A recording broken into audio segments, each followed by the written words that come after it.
it deserves its place as, you know, the best touring car championship in the world. Yeah, it is the pinnacle of British motorsport. And it's definitely growing, it's going in the right direction. I think it had a bit of negative press over the winter with some teams dropping out, some cars falling off the grid. Bit of a touring car exodus. A few drivers gone from touring cars to Carrera Cup or back to Carrera Cup. Basically, it's almost like the British Touring Carrera Cup, if you think about it. Complete different feel to the championship this year than I've noticed. To be honest with you, I still think it's going to be mega tight at the top, and it's going to be the best racing that you'll see live on TV. It's a tight championship, this, and you've got to be on top of your game to be at the front. It's like we've entered a new generation of the touring car.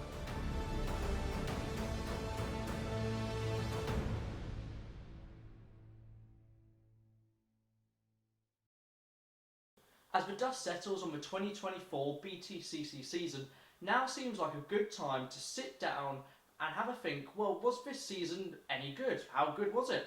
We'll be discussing sort of the quality of racing, overall excitement, as well as how good the championship battle was. You can expect insightful analysis from myself, Louis Hedge, a 19-year-old motorsport interviewer and journalist, as well as discussion points and opinions from some of your favourite British touring car drivers and pundits. But before we get properly into it, let's have a little bit of context. Okay, we'll try and keep this bit short. So back in 2022, the British touring cars revealed the new hybrid regulations to what I would say mixed results, in my opinion. From a driver's point of view, they all seem to enjoy the new system, as it then replaced the ballast, which had a tendency, when they would put that success weight in the car, it would then really upset the handling and the setup of the car, especially those in front-wheel drive machinery, so which caused, you know, drivers and engineers alike a lot of headaches. So this new hybrid regulation, I think, was a welcome change from the drivers and that point of view. I thought it's been great fun, actually. The hybrid system's just brought a completely new element to the racing, and you know, the ballast system that we had before, the success ballast, was all it did was basically kind of upset the handling of the car. So when you put, say, 50 or 60 kilograms in the car, a lot changed, but you weren't in control of that. Whereas now, with the hybrid system, the drivers actually push a button and can deploy it wherever they want on the circuit, and it allows for kind of better racing, and you feel more involved.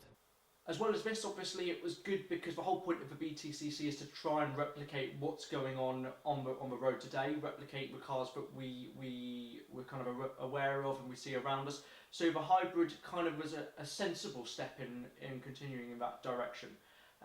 But the problem was that people seemed to complain about, mainly fans, I'll be honest, was the fact that if you won the first race of the day, drivers would tend to then go on and win the second. Now, this would happen in the past occasionally in BTCC before hybrid for ballast, but the hybrid system made it a lot more common. I think it's good for the sport. It adds another little bit for us to do in the car, and I think once we get it right and working properly and bring back the racing side, maybe with the option tyre and the hybrid or something next year, it needs something to mix out, because if you seem to get on pole position, you seem to go and win the first two races, which is not what touring cars are about, obviously, and so that side of it could maybe do a bit of a shake-up, but on the flip side, overall, I think it's a positive. Now, despite these initial teething problems, I would say 2022 was a pretty decent year for racing. For racing itself, it was slightly less overtaken compared to previous years. You look at the likes of 2018 or 2019, but the battles were still good. There was a good mix of teams up there at the front. All the top teams, I would say, were relatively equal. Not one team kind of ran away with it. We had a pretty good championship fight, which, to be fair, it did go down to the final round. It went down to the wire. We saw Tom Ingram win his first championship, which, I mean, that's quite a good sign, I guess, you know, seeing a new winner, you know, and he didn't dominate that year either, you know. Ash Sutton was right up there, Turkington was, and Jake Hill had some great pace, but he just made a few more mistakes compared to today. And yeah, I think highlight of the season for me was Knock Hill, which, to be fair, looking back, probably a criminally underrated set of races in British Touring Car Championship history. So yeah, not a bad first year of the hybrid regulations in BTCC. Now, heading into the 2023 season, despite we lost a few teams in the winter months, I think everyone was really excited to get the new season underway, in the sense that we'd had a whole year of the new hybrid regulations, so both BTCC, TOCA, all the organisers could build on that first year and make things even better. So they fiddled around with some of the rules to try and help the racing and just really perfect it, because, you know, these new regulations, they're always going to take a little bit of time to settle in, I think, with any championship. So I think everyone was very excited going into the 2023 season. I think that was until we got to the first round at Donington Park, which, to be fair, it was a brilliant opening round, but I hate to say it, it was only down to the weather. You know, we look at that second race and that was down to the mixed up tyre strategies that was caused by changeable weather. We got to Donington Park and it was quite clear that Ash Sutton and Napa Racing UK overall were going to be pretty unstoppable. They looked very quick compared to everyone else. You know, I know all of the drivers in the paddock, and I had so many of them, you know, just saying there's just we've got no chance. Like from probably the first free practice at Donington Park, I think if that was the first round, I can't remember. I think it was, wasn't it? Mm-hmm. It was, wasn't it? Yeah. I think that a lot of the drivers were coming to me, and I was asking them stuff as well, and they were like, "We have got no chance. Like literally, we've got no chance." And I was like, "You'd be fine. Don't worry about it." But we actually all knew, me and Tim Harvey especially, who've driven in the championship before and won races, and he's won a championship. We knew that Ash, unless something horrific happened, Ash was always going to win it. So throughout the rest of the year, 2023 seemed to disappoint a lot of fans. I know I've seen some people go to the extent it's their least favourite touring car season ever. I might say there's a little bit of an exaggeration, because I think some of the early rounds in the 2000s were worse. However, I can understand completely why. The racing just wasn't as good.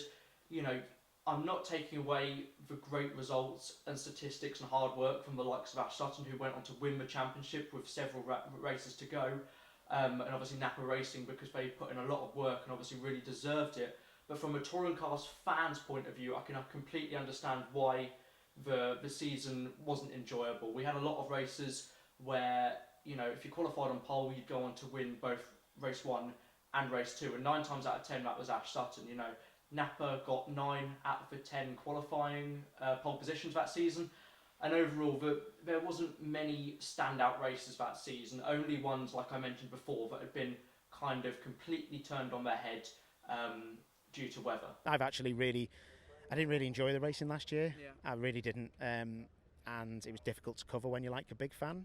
Now after this, obviously the end of the season, we've then headed into the winter months, heading into 2024, and there wasn't the same kind of excitement I'd noticed going into the new year. Of course there was anticipation, momentum that continued to build over the winter, and as we closed in on April, as you get with, I think, any major motor racing category, we see fans getting excited. But this time with BTCC, it was a lot more negative.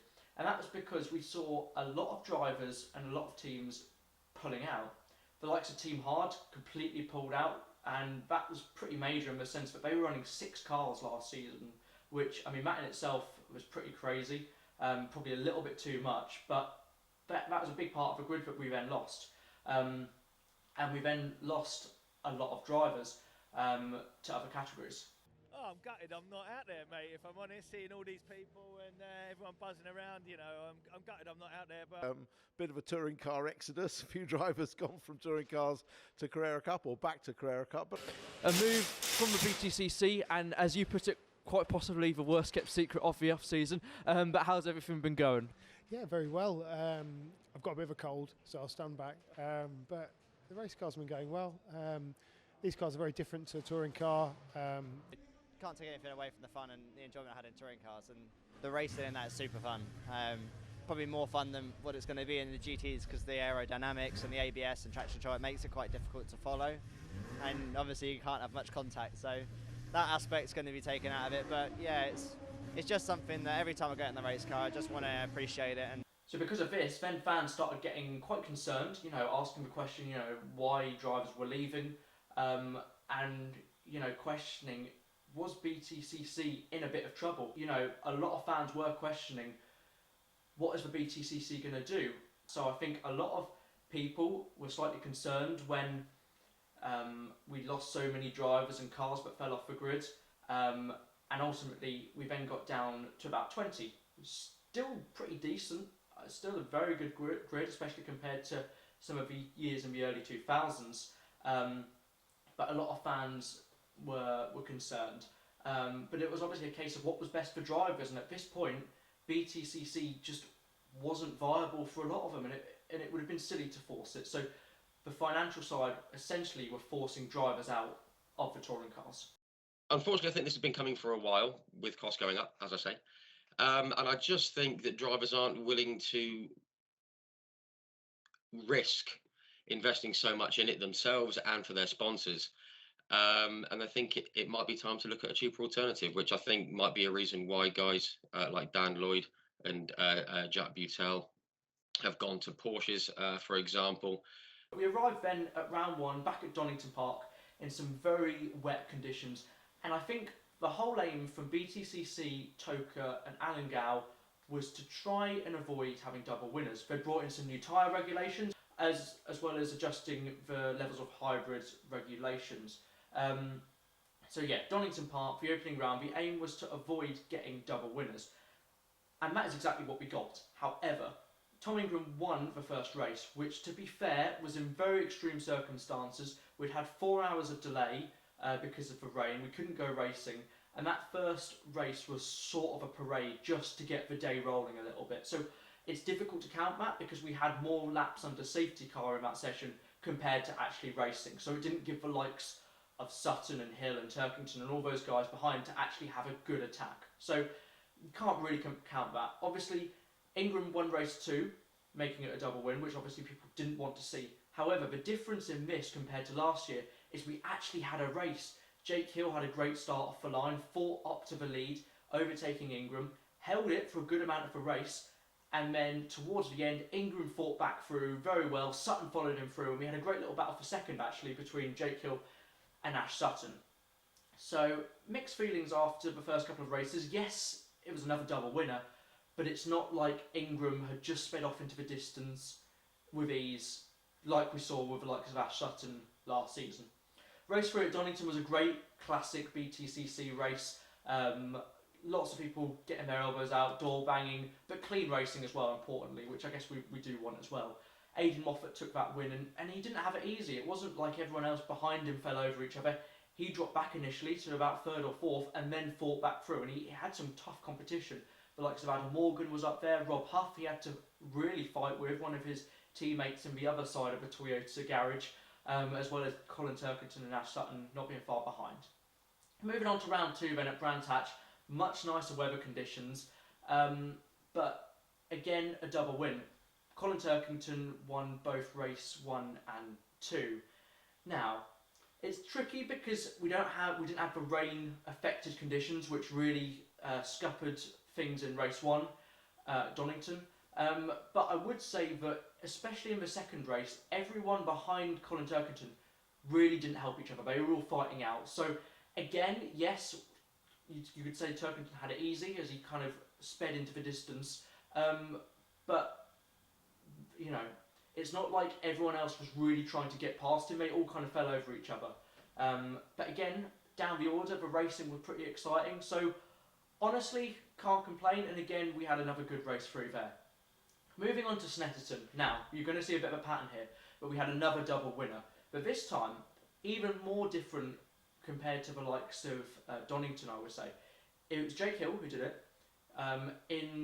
It was kind of damp conditions in the first race, but then in race 2, we had another one of those really exciting half wet, half dry tyre gamble races, which Hill got the gamble right, he won, but on top of that, he actually had a penalty for jumping the start.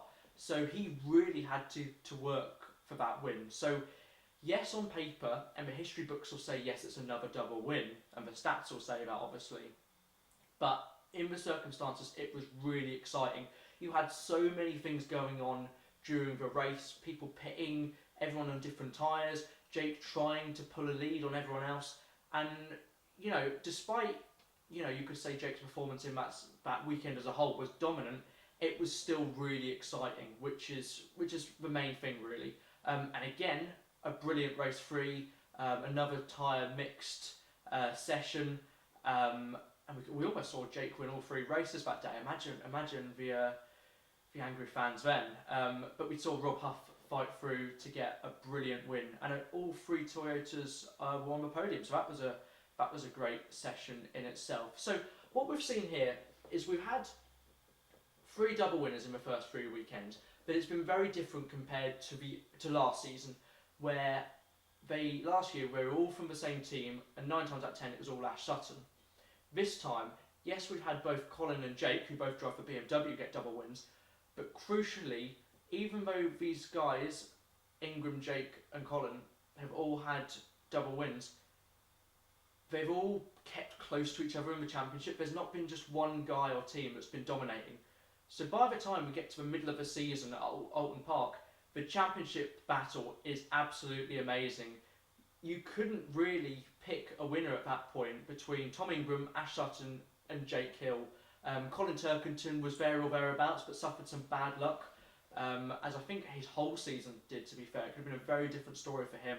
And Josh Cook was up there, getting some race wins after a pretty difficult year last year. So yes, we had a fair few double wins, but it was a very different dynamic to last season. So after the summer break, we had some more brilliant races, and all of these races were made better. Yes, of course, there was close battles on track, but what we had on top of that was the narrative of the continuing building championship fight. We had an amazing battle. Right at the top, we had Tom Ingram, Jake Hill, Ash Sutton. Like I said, Turkington and Cook and Camish were there or thereabouts, and they all kept within a pretty close amount of points with each other.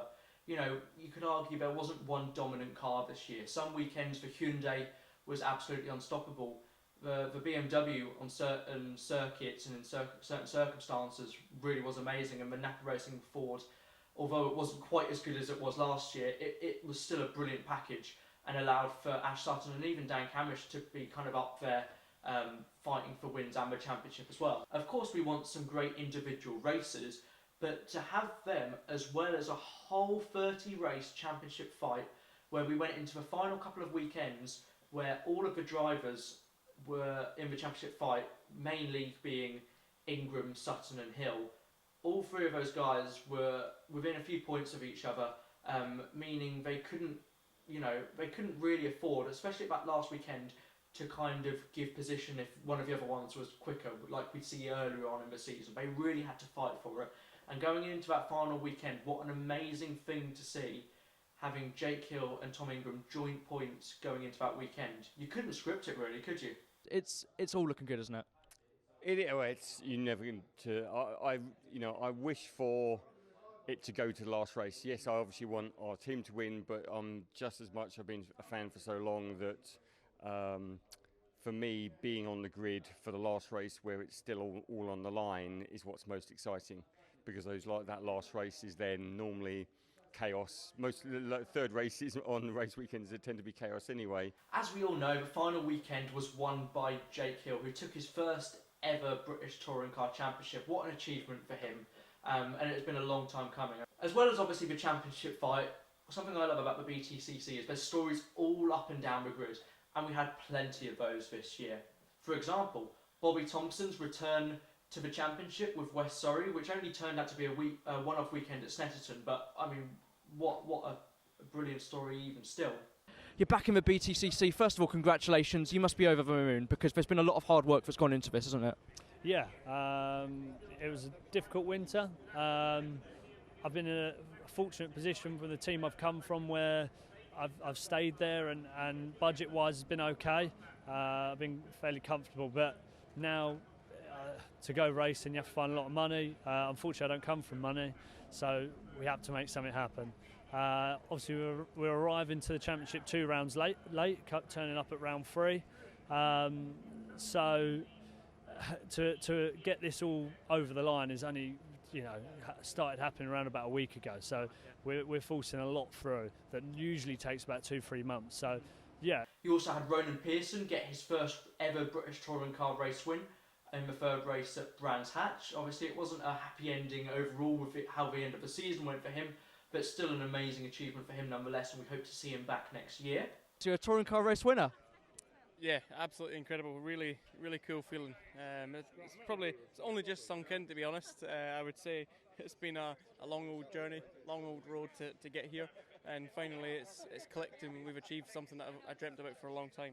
We had the arrival of a new team in the form of Restart Racing, which for me was probably the best piece of news we had through the whole off-season, and a real positive compared to all the negatives of drivers leaving and sponsors pulling out and things like that. Yeah, it has been a crazy journey. Hard is an understatement, really. It's been a very tough year. Obviously, coming in as a new team and a new driver as myself hasn't been easy, but I've loved it. I've loved every moment of this championship. We had the highs of Power Max Racing and Aaron Taylor-Smith with probably the best season they've had in a very long time, getting the double podium at Alton Park, Mikey Dober winning the Jack Sears Trophy, as well as ATS winning the Independence Championship in very dominant form, and ultimately the whole team having fun. It has. This crew, this team, everything are just phenomenal. Like, the main thing is we're hungry to win everywhere we go, but we're enjoying this. And that's what I love about this team. They are next level of professionalism, level of prep. And it's just nice to be rewarding them with the results that they deserve. You know, they've had a few years where they've been kicked in the stomach, so it's nice now to get to show everyone just what they can do. Contrasting to that, we had the likes of Daniel Rowbottom and Andrew Watson, who had, to be fair, seasons to forget. Obviously really challenging for them, and obviously not particularly nice to see from a fan's point of view, but it was an added kind of drama to the story, I suppose, of the season. So obviously really difficult for them. But that's how, you know, touring cars go sometimes, and it's really interesting to see how athletes and racing drivers cope and perform in those situations. Yeah, a challenge. It's been a lot of hard work, and we're pushing hard for the last couple of races, but yeah, we've under-delivered in general, but you know, it's a lot of learnings between myself and the team, and yeah, we're pushing hard, but it's a tight championship this, and you've got to be on top of your game to be at the front, and we haven't really at a lot of the races, so yeah. But I mean, I think ultimately you just have bad years, you know, and this has been a particularly bad year. Not really enjoyed the season at all, if I'm honest, for many different reasons. You know, there's lots of things going on. You know, there's a lot of things happening in the background that cause aggravation. But ultimately, you know, I come here to win, and we've not done much winning. We've not done any winning. So ultimately, it's been a pretty poor year. But you know, you just have to roll on. You knuckle down, and you know, at the end of the day, you've got to have a goal in sight, and you just got to keep moving forward towards it. And as well, Dan Zelos made his very long-awaited British touring car debut, doing the 3 final rounds at Donington Park, Silverstone and Brands Hatch with Accelerate Motorsport, performing very well, and we can all hope that he may well be back next season. Yeah, absolutely loved it. You know, we just never really thought we'd actually get there, and to be able to line up the British touring car grid, and having teammates like Tom Chilton and Tom Ingram and Nick Halstead have got a lot more experience than me at that level. People I've looked up to throughout my racing career. It was absolutely phenomenal, and we went in with no expectations, but I feel like we put on a really good show in for, you know, what I've learned over the years in mini JCW, and I felt like I was ready for my step up, and I think I was. And we always wish we had more time in the car and more opportunities, but we got that one opportunity, and for us it's a big tick in the box that we just got there, and you know, we're very proud as a family that we did. So there's my little review of the BTCC in 2024. Definitely not a whole season review. Obviously I discussed about the first few weekends just because they were important to the whole double win things. But to be fair, we then saw a lot less double wins as the season went on. So, to answer my question that titles the video, was it any good this year? Absolutely, 100%. I completely acknowledge it was a disappointment in the off-season to see so many drivers leave, so many teams pull out and be in difficult positions. And it was obviously a shame to see a smaller grid. However, what I would say, this definitely didn't define the season as a whole, especially compared to last year, and dare I say 2022, the racing was absolutely amazing. So many brilliant races, some great battles, and ultimately a fantastic championship fight which went right down to the wire, which I think everyone was hoping for, especially after last year. What did you guys think of the season overall? I would say it was a pretty good one. Some great races along the way, as I've mentioned, and really fought back after a really tricky winter and a lot of bad press the BTCC has. So fair play to Toka, Alan Gow and all those guys that put a lot of work and effort into it to make Britain's Premier Motor Racing Championship the best it can be. I hope you've enjoyed this video. Let me know down in the comments what you thought of it. Very interesting year. I hope you have enjoyed this video. Please do make sure you subscribe. It helps me out massively, and you don't want to miss out on what I do on this channel, especially if you're a British touring car fan. I've interviewed 90% of the 2024 grid, and I've done over 300 motorsport interviews. Pretty impressive, right, for a 19-year-old. All the interviews and cutaways you've seen in this video are available on my channel, so if you found any of them interesting, I'd definitely go and recommend watching them in full, even if they're from a little while ago now. They're still great interviews, some great drivers, and some great behind-the-scenes insights and analysis from myself and your favourite British motorsport stars. As I say, I hope you did enjoy this video. Please make sure you subscribe. But until next time, I've been your host, Louis Hedge. Thank you very much for watching.